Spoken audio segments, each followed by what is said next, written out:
داستان از اونجایی شروع شد که من چند وقت پیش داشتم با یکی از صمیمیترین دوستام صحبت می‌کردم. با کسی که چند وقتیه دنبال اینه که یک رابطه عاطفی خوب رو تجربه بکنه و هر بار یک اتفاقی میفته و این آدم‌ها میان و میرن و توی یک رابطه عاطفی طولانی نمیمونه. بهم میگفتش که چطوری میشه که من سولمیتم رو پیدا بکنم، کسی که واقعا برای منه. برای اینکه سولمیت فکر میکنم ته آمال و آرزوهای 2 نفر میتونه باشه که همدیگر رو پیدا بکنن و با همدیگه بمونن و با همدیگه یک رابطه عاطفی خوب بسازن. قبل از اینکه زمین وجود داشته باشه، قبل از اینکه زمان خطی بشه، قبل از اینکه من از ما جدا بشه، آگاهی یک پارچه بوده، نه فردی نه جمعی بوده. یک میدان واحد زنده وجود داشته و توی اون میدان چیزی به اسم عشق رمانتیک، رابطه، ازدواج، حتی فردیت وجود نداشته. چیزی که اون زمان وجود داشته فقط آگاهی بوده و آگاهی وقتی که خودش رو کامل می‌بینه، دیگه چیزی برای دیدن نداره، مگر اینکه خودش رو بشکنه و به تجربه تبدیل بشه. پس اینجاست که تجربه‌ها ساخته میشن و تجربه‌ای مثل تجربه جدایی به وجود میاد. نه به عنوان سقوط بلکه به عنوان ابزار شناخت. ویدیو رو گوش بدید. خیلی خوب این بحث رو براتون باز میکنم. این یکی از بحث‌های خیلی مهمی هست توی متافیزیک که اگر دوست دارید بدونید و براتون جالبه، فکر میکنم این ویدیو میتونه کمک خیلی زیادی بهتون بکنه. روح قبل از تولدش نمیگه من میخوام خوشحال باشم، میگه من میخوام خودم رو تجربه بکنم و تجربه کردن یک چیزی بدون تضاد ممکن نیست. پس روح وارد میدان انتخاب میشه، میدانی که درش زمان وجود نداره، قضاوت وجود نداره، خوب و بد وجود نداره، فقط فرکانس وجود داره. در این میدان روح‌ها همدیگر رو انتخاب نمی‌کنن. پس چیکار می‌کنن؟ همدیگر رو تشخیص میدن. و سولمیت از همینجا شروع میشه. حالا بیایم ببینیم که اصلا سولمیت در سطح روح چی هست. شما شاید خیلیاتون تعریف‌های متفاوتی ازش شنیده باشید، ولی من میخوام بهتون در سطح روح بگم سولمیت چیه. سولمیت کسی نیست که قراره تو رو کامل بکنه، کسی نیست که قراره کنارت بمونه، کسی نیست که قراره عاشقانه زمینی باهات بسازه. سولمیت یک روحی هست که در همون لایه‌ای از آگاهی ایستاده که تو ایستادی، نه ازت جلوتره نه ازت عقب‌تره. پیمان سولمیت قبل از تولد اینه: اگر هر دوتامون به زمین رفتیم، در نقطه‌ای که فراموش کردیم همه چیز رو، همدیگر رو پیدا بکنیم تا یادمون بیاد تنها نیستیم، نه برای نجات، نه برای رنج، نه برای آزمون، برای یادآوری. پیمان سولمیت چطوری بسته میشه؟ نه با کلمه است، نه با قول، نه با تعهده. پیمان سولمیت یک همقفلی ارتعاشیه. مثل چی؟ مثل 2 تا نوت موسیقی میمونه که اگر از همدیگه جدا نواخته بشن هم باز یک هارمونی مشخص دارن. پس روح‌ها قبل از تولدشون به این توافق میرسن که در زمین ممکنه گم بشیم، ممکنه همدیگه رو دیر پیدا بکنیم، ممکنه حتی همدیگه رو رد بکنیم. اما اگر ارتعاشمون یکی شد، اون زمانیه که همدیگه رو تشخیص میدیم. ما همدیگه رو انتخاب نمی کنیم. برای همینه که برای چندمین باره دارم روی این جمله تاکید میکنم که سولمیت چیزی نیست که شما انتخابش میکنید. چیزیه که شما انرژی بدنتون، روحتون تشخیصش میده. برای همین هستش که اگر توانایی انتخاب داشتید بین X و Y و بگید من میخوام X رو انتخاب بکنم، اون آدم سولمیت شما نیست. سولمیت شما کسی است که شما تشخیصش میدید، حسش میکنید.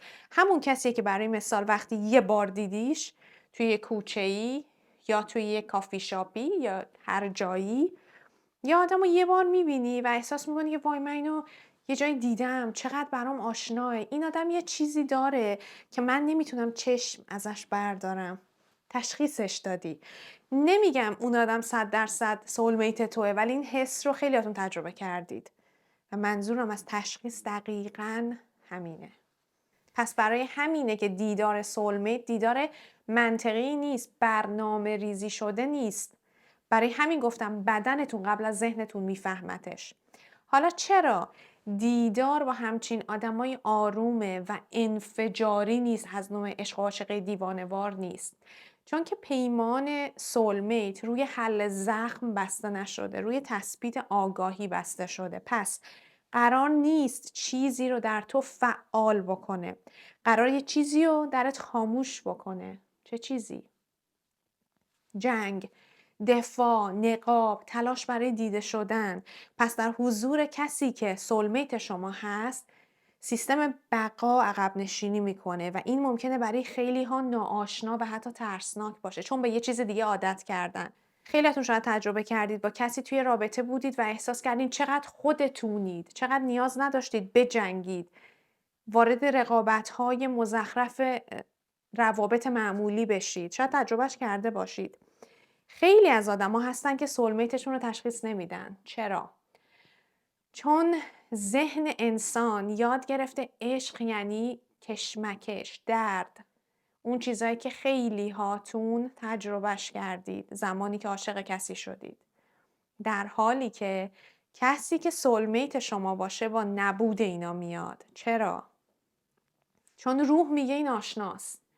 ولی چرا ردش میکنید خیلی وقتها؟ چون که ذهنتون میگه این هیجان نداره، پس من چیزی که هیجان نداره رو نمیخوام. و چون در زمین ذهن فرمان روا هست، کسی که سولمیتتون باشه ممکنه حتی نادیده گرفته بشه، ممکنه حتی شما خودتون پسش بزنید بدون اینکه بدونید، چون که این آدم بیش از اندازه واقعیه، بیش از اندازه خودشه و کنارش بیش از اندازه خودتونید. و اکثرا عاشق شدن با کسی که سولمیت شما باشه اتفاق نمیفته، چون ذهن شما اصلا درک نمیکنه این همون آدمه، چون هیجانات و اون چیزهایی که معمولا توی روابط اتفاق میفته رو با این آدمه تجربه نمی کنید. حالا سوال مهم، آیا کسی که سولمیتش رو پیدا کرده یا دیده همیشه باش وارد رابطه عاشقانه میشه؟ نه. این یکی از بزرگترین سوء برداشت هاست. چرا؟ چون پیمان سولمیتس، حالا من اسمش رو در نظر نمیگیرم، ولی به هر حال 2 نفرن، روی مبنای رابطه انسانی بسته نمیشه. روی تماس آگاهی بسته میشه. یعنی چی؟ یعنی که سولمیت میتونه فقط یه دوستت باشه، یه دوست معمولی، میتونه یه همراه کوتاه مدت باشه، میتونه یه معلم باشه، میتونه حتی کسی باشه که فقط یک بار دیدیش. اما اون تماس زمان رو متوقف میکنه، ذهنت رو ساکت میکنه و چیزی رو درونت یادآوری میکنه که حتی نمیدونستی فراموشش کردی. شاید خیلیاتون الان به ذهنتون این سوال رسیده باشه، اگر که مثلا بگم 30-40 سالتونه یا 50 سالتونه دارید این ویدیو رو میبینید، نه توی شروع 20 سالگی، شاید بگید که آره من یه بار یه آدمی رو دیدم با این خصوصیات، ولی چرا اینقدر دیر دیدمش؟ چرا اینقدر دیر وارد زندگی من شد؟ خیلی اوقات پیمانی که روح با روح سولمیتش میبنده برای آخر مسیر، نه اول. یعنی چی؟ یعنی تا وقتی روح هنوز نیاز به شکستن داره، نیاز به تجربه تضاد داره، نیاز به رنج برای بیداری داره، پیمان سولمیت غیر فعال میمونه. نه به خاطر اینکه وجود نداره ها، به خاطر اینکه هنوز زمانش نرسیده. و وقتی ظاهر میشه که روح آماده باشه سولمیتش رو بدون درد ببینه. حالا یه حقیقتی بهتون بگم، یک حقیقت متافیزیکی خیلی مهم. سولمیت ها الزاما قرار نیست که بمونن. چرا؟ چون پیمانش برای موندن در زمان نیست. یعنی چی؟ برای تماس خارج از زمان هست. یعنی گاهی میان یک تماسی رو ایجاد میکنن، یک ارتباطی رو ایجاد میکنن، تنظیم انجام میشه و میرن. یعنی چی؟ یعنی یه آدمی میاد توی زندگیتون، میگید وای این خودشه، چقدر میشناسمش، چقدر منو میفهمه، انگار همیشه قرار بوده ما کنار هم باشیم. خیلیاتون برام اینو نوشتید، خیلیاتون. ولی یه دفعه یه آدم رفت، منو ول کرد و رفت و دیگه کنارم نیست.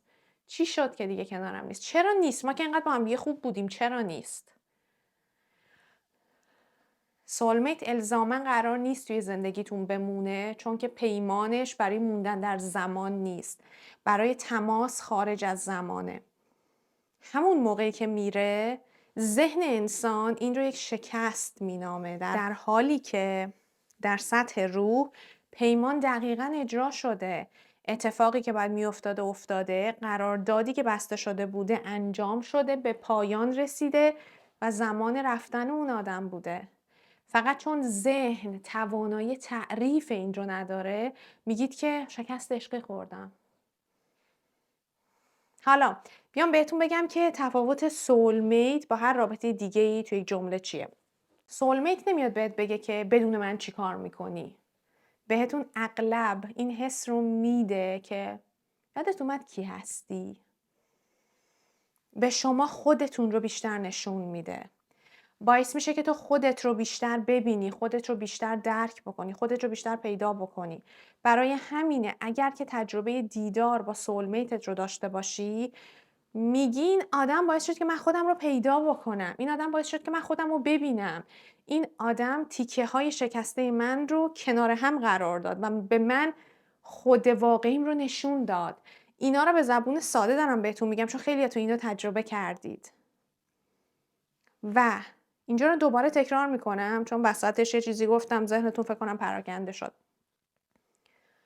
تفاوت سولمیت با هر رابطه دیگه چی هست؟ سولمیت نمیاد بهتون بگه که اگه من از زندگیت برم میخوای چی کار بکنی. اگه من نباشم چه بلایی سرت میاد. این حس رو بهت نمیده. بهت این حس رو میده که یادت اومد کی هستی؟ این حس رو بهت میده که تو خودت رو پیدا کردی، تو خودت رو شناختی. این حس رو بهت میده که تو تیکه های شکستت رو کنار هم گذاشتی و خودت رو دوباره ساختی. یادت اومد کی هستی و به محض اینکه یادت میاد کی هستی کنار اون آدم، به محض اینکه یک شفایی رو تجربه میکنی طبق اون قراردادی که بسته شده، دیگه دلیلی برای موندن اون آدم وجود نداره. دیگه دلیلی برای موندن اون سولمیت کنارت وجود نداره. پس سولمیت کسی نیست که تو رو کامل بکنه، کسیه که تو رو از تلاش برای کامل شدن آزاد میکنه. پس برای پر کردن جایگاهی نمیاد، برای نجات نمیاد، برای رنجوندن تو نمیاد. سمتت میاد برای اینکه قبل از تولد در جایی که هنوز در قالب انسان نبودین، روح‌ها فهمیده بودن که اگر قرار فراموش بکنیم چیزی رو، کسی رو، شرایطی رو، خوبه یه کسی باشه که فقط با حضورش به ما اون آرامشه رو بده، فقط با حضورش به ما اون دلگرمی رو بده و اون سولمیت تو هست. چرا بعضی از سولمیت ها هرگز با هم دیگه وارد رابطه نمیشن؟ یه چیز رو خیلی شفاف بهتون بگم، سولمیت قرار نیست حتما رابطه بسازه و این سوء تفاهم ذهن انسانه. همون چیزی که اول ویدیو بهش داشتم اشاره میکردم. این که من فکر میکنم سولمیت هم بود، پس چرا نموند؟ چرا با هم دیگه نتونستیم یه رابطه خوبی بسازیم؟ ذهن فکر میکنه که هر اتصال عمیقی باید یک تعریف داشته باشه و باید یک اسم بگیره، باید شکل بگیره، باید در زمان ادامه پیدا بکنه. ولی روح با زمان اصلا کار نمیکنه، روح با تماس کار میکنه. و خیلی از سولمیت ها مأموریتشون فقط تماسه، فقط ایجاد ارتباطه، نموندن. برای همینه که نمیمونن، چون که پیامشون، پیامی که برات دارن برای یادآوری بسته میشه، نه برای یک زندگی مشترک. یعنی چی؟ یعنی چی پیامشون برای یادآوری بسته میشه و نه یک زندگی مشترک؟ یعنی قبل از تولد همه سولمیت ها یک پیام یکسان نمیبندن، یک قرارداد یکسان نمیبندن. بعضیا قرارداد میبندن برای همزیستی، بعضیا پیمان میبندن برای تنظیم ارتعاش. یعنی چی؟ اینجا رو خوب گوش بدید. یعنی دو تا روح توافق میکنن که من فقط میام تا فرکانس بالا رو به یادت بیارم. همون جایی که بهتون گفتم ازت سوال میپرسه یادت اومد کی هستی؟ و اگر جوابت بله باشه میره. پس دو روح توافق میکنن که من فقط میام که فرکانست رو به یادت بیارم، نه اینکه توی داستان انسانیت باقی بمونم. پس این روح ها میان درست توی نقطه‌ای بهت میرسن که گم شدی. درست وقتی بهت میرسن که خودتو فراموش کردی. درست زمانی بهت میرسن که هویت انسانیت بیش از اندازه سنگین شده. یک تماس ایجاد میکنن، یک ارتباط باهات ایجاد میکنن، تو زندگیت میمونن و بعد میرن. چون اگه بمونن ذهن تو دوباره شروع میکنه به ساختن داستان وابستگی.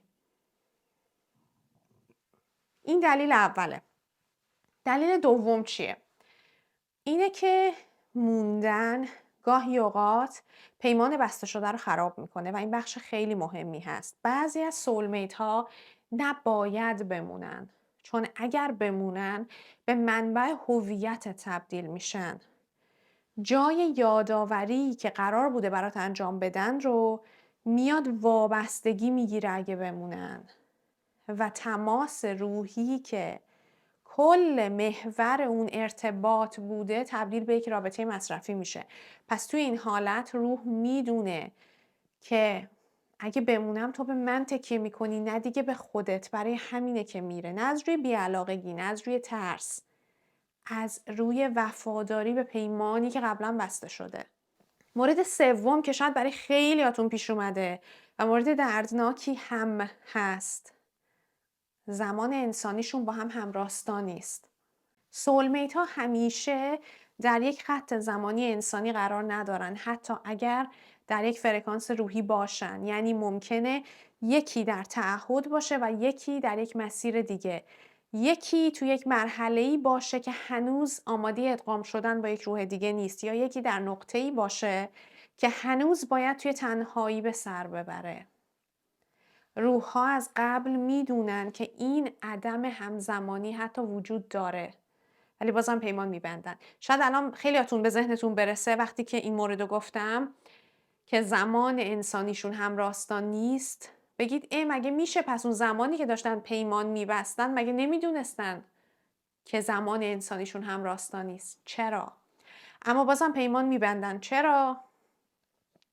چون مأموریتشون دیدن همه، نه ساختن با هم. قرار نیست با هم چیزی رو بسازن. قراره تو یه جا توی کوچه یه کسی رو ببینی و احساس بکنی که چقدر برای من آشناست. چرا؟ پیمان روحه.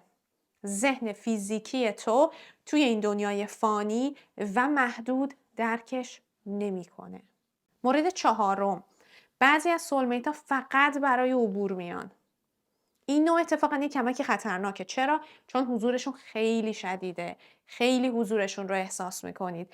حس آشنایی بسیار عمیقی بهت میدن، اما توی ساختار زندگیت هیچ جایی ندارن. مثل دروازه برات عمل میکنن. میان تا تو رو از یک نسخه قدیمیت عبور بدن. یک هویت نادرستی که از خودت ساختی رو بریزن. یک مسیر رو ببندن یا تو رو به یک سمت دیگه هل بدن. اگه باهاشون بمونی توی اون دروازه زندگی میکنی، نه توی مسیر، و روح این اجازه رو نمیده. پس این نوع پیمان همیشه تموم شدنیه. مورد پنجم، سولمیت همیشه نقش عاشق رو نداره و اینم یکی از بزرگترین توهم هاست که ذهن انسان داره. چون ذهن میخواد این رو در قالب عشق، در قالب رابطه، در قالب مالکیت قرار بده.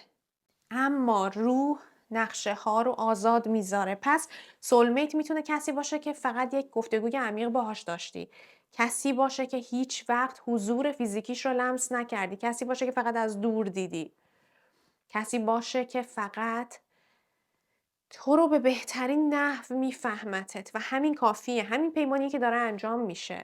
چون پیمان در سطح معنا بسته شده و نه در سطح شکل.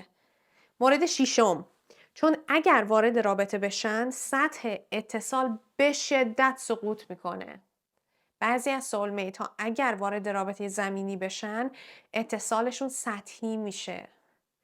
تماس روحی تبدیل به یک تعامل روزانه خیلی پیش پا افتاده میشه، بد مصرف میشه. ارتعاش بالایی که این دوتا روح برای یک مدت میتونن داشته باشن اگر به طولانی مدت برسه قربانی عادت میشه. برای همینه که روح تصمیم میگیره بهتره که فقط همو ببینیم و هیچ رابطه بینمون نباشه. پس بعضیا فقط میان که تو مطمئن باشی تنها نیستی. شاید یه کسی تو زندگیتون بوده که اون حس رو بهتون داده که ببین تو تنها نیستی، من اینجام، همیشه حضور داشته، ولی این عشق جلوتر نرفته. میان که بفهمی اتصال عمیق با یک آدم ممکنه. میان که ارتعاشت رو بالا ببرن. بعد اینجا مهمه وقتی شخص مناسب مهم دیگه‌ای وارد زندگیت میشه، یا بهتره بگم زمان اومدنش سر میرسه، این آدم سولمیت هر کسی که بود از زندگیت کنار میره. چرا ذهن اینو شکست میدونه؟ چرا ذهن نمیتونه درک بکنه که این روح یه قراردادی با تو داشته و بوده که یه سری کمک ها رو بهت انجام بده و بره؟ چرا روح بهش میگه شکست؟ چون ذهن ما با داستان کار میکنه. شروع، اوج گرفتن، موندن و بعدش پایان. این چرخه‌ایه که ذهن دنبال میکنه. اما روح میاد با نقطه تماس کار میکنه. ذهنت میگه اگه نموند یعنی شکست خوردی، شکست عشقی خوردی. روحت میگه بهت یادآوری کرد یه سری چیزهایی که باید بهت یادآوری میکرد. یعنی که این چرخه کامل شد و بسته شد و تمام. و این دوتا زبان کاملا متفاوت با هم دیگه است. پس حقیقت نهایی اینجاست که بعضی سولمیت ها برای بیدار کردنت هم حتی نمیان، برای موندن نمیان، برای چیزی ساختن نمیان. میان تا سطح آگاهیت رو عوض بکنن. و اگر بیشتر از اون زمانی که باید بمونن توی زندگیت بمونن، کل مأموریتی که داشتن از بین میره. پس همه سولمیت ها قرار نیست با تو زندگی بکنن. بعضیشون فقط میان تا به تو ثابت بکنن که اتصال واقعی وجود داره، حتی اگر قرار نباشه من برای همیشه توی زندگیت بمونم. و این نه غم انگیزه نه ناعادلانه است. این وفاداری مطلق به پیمان روحه. این مطلب رو اینجا نصف نیمه نگه میدارم که ویدیو طولانی تر نشه. حتما برام توی کامنت ها نظرتون رو بنویسید. اگر دوست داشتین میریم توی ویدیوی بعدی این ویدیو رو کامل میکنیم و بهتون یه سری اطلاعات دیگه میدم. برام توی کامنت ها هم بنویسید که آیا سولمیتتون رو تا الان ملاقات کردید یا نه. خیلی جالب خوندن نظراتتون برام و تا اونجایی که بتونم بهشون جواب میدم. پس تو ویدیوی بعدی میبینمتون.